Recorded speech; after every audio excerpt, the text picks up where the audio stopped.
far more nervous when I woke up this morning than I thought I was going to be, and I'm really so grateful for the words that you've spoken, Ed, Mary and Mark. It's really humbling to hear them, and to see so many of you this morning coming along. Thank you, Lisa, always serving, always caring for others.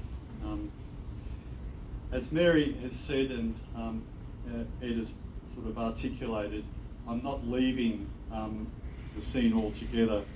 Someone describes CECV now as a cousin to MACS, and there's something true in that, I think.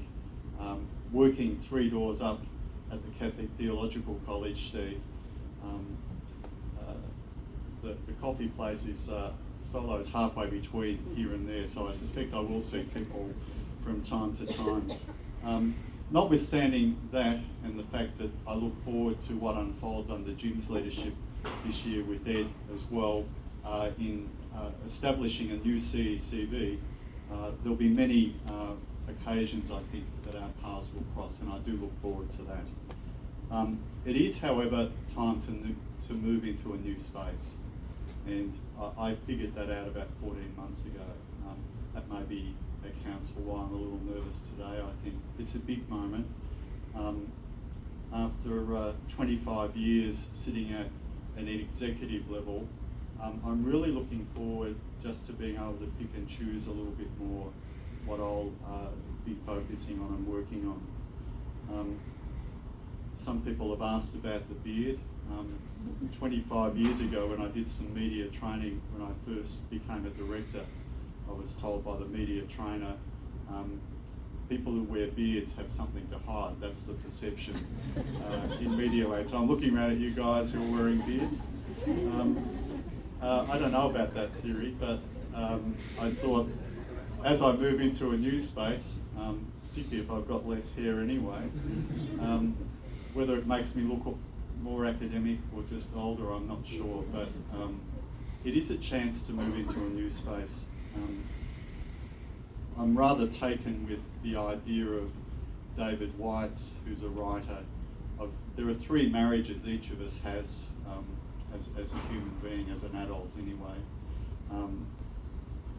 Some of us are married to another person, some of us aren't, but each of us has a way of being present in the world to another, or to a small group of intimate others. The second marriage he's quite strong on is our marriage to our work, and he runs contrary to the idea you can't be married to your job. He presents marriage as being a way of being present in the world, and I guess as you get to the end of a long career and decide to finish full-time work, and for the first time to look to a space where you can pick and choose, and it'll be less status, less seniority as far as the organisational metrics go. It is a moment to think about how I am present in the world in a new way.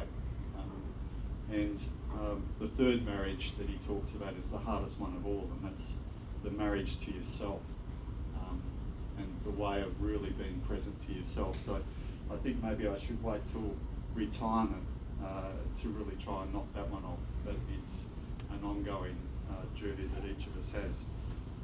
My last way of being present in the world professionally, these remaining professional years, I do want to spend some time writing and some time moving into an academic setting, which is, as I say, 3 doors down the road at Catholic Theological College and also at ACU, but not in a kind of an ivory tower way, hence the work with Parramatta and some other places where I'm looking forward to being able to work on Catholic mission in an engaged way.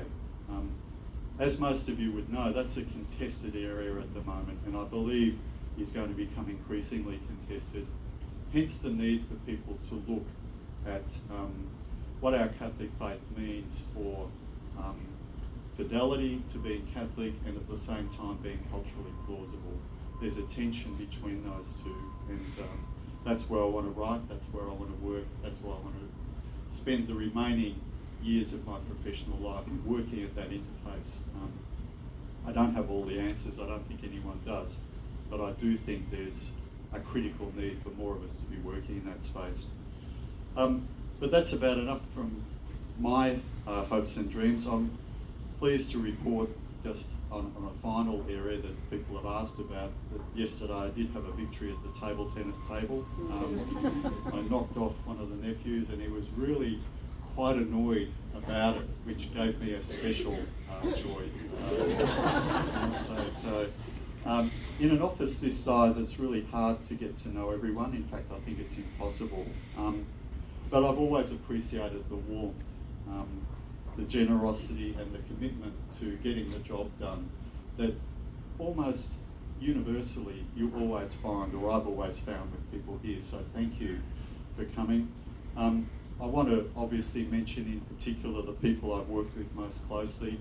I'm grateful, Ed, for this opportunity to say farewell today, and members of the executive. It's a tough gig. Each of our jobs is tough, I know that. But I want to especially call out the two members of the executive that I've spent the longest time with, and that's Mary and Jim. And thank you, Jim, for coming this morning. I know you're off to Sydney with the National Catholic Education Commission meeting later today, so I appreciate you being here.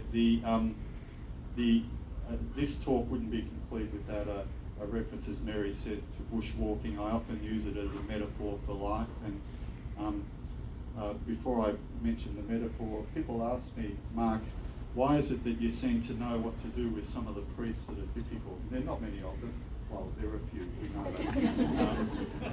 You have to work with most of them. So, and I have confessed occasionally that I just pretend that I'm talking to my father, who's gone now and not able to defend himself. But he was a great guy, but he sometimes used to paint himself into a corner and not quite know how to get out of it. So when I was dealing with a priest who wasn't going to give way on something that needed to be given way on, I used to think, now what would I say if this was Dad? And often we'd find a way through it.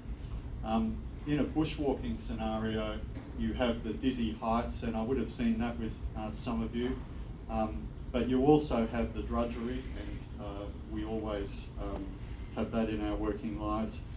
I'm struck with the idea of the deer. I don't know if you've been out bushwalking, it's tranquil, everything's going beautifully. Such lovely things to see, smell and hear. And then suddenly there'll be this great honk sound comes out of nowhere, and it's a deer. And I think we find that in our working lives as well. We're going along quite happily, and then there's this terrible sound that'll come from somewhere in the undergrowth. You won't even see who the person is.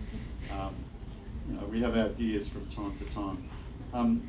My PAs over the years, Wendy's here, and we can see Cheryl, and there are others in my memory, even going back to South Australia. If you're going to be in senior leadership, that's a particular relationship that is so critical. The people who've reported to me over the years, I've often felt like I've been reporting to them, actually, if the truth be known. But they've been so critical, as are the teams that they lead. One of the humbling things about being a leader is that you're always dealing with people who know more about their particular job than you do. So it's a humbling exercise, and the sooner you can learn to appreciate that, the better off you'll be. That you're working with people who know far more about their particular slice of the pie than you will ever know. So thank you to each one of you and you know who you are. So finishing off on that note of humility, I think one of the contributions that's coming through at the moment in the Catholic mission and identity space is the idea that at times we've been overly positive or overly optimistic in what we're offering to children and to young adults in school, and that we need to, any theological reflection on religion will say that a religion is in part measured by the extent to which it copes with suffering, with complexity, doubt. And so, yes, it's about joy, yes, it's about celebration, yes, it's about freedom and liberation. but it's also about how we are helped to cope with things in life that are difficult. And so that challenge for our schooling and the education that we offer our students, if we offer them a saccharine version of life, they end up leaving Catholic faith behind because it doesn't measure up to what life actually brings. I think it's true of us here. I think it's true of farewell speeches. I think it's true of what Mary and Ed and Mark have shared, that life isn't always straightforward. Life isn't always uncontested. Life isn't always clear, crisp, and fully worked out. And our Catholic Church isn't like that, and our experience of being at work isn't like that.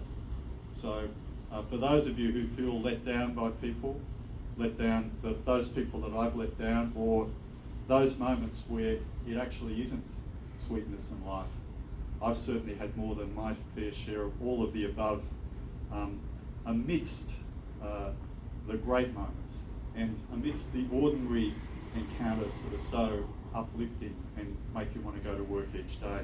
It's the full Monty, and I want to thank you for being part of all that. It really is just the way I wanted to finish, by saying thank you. Thank you.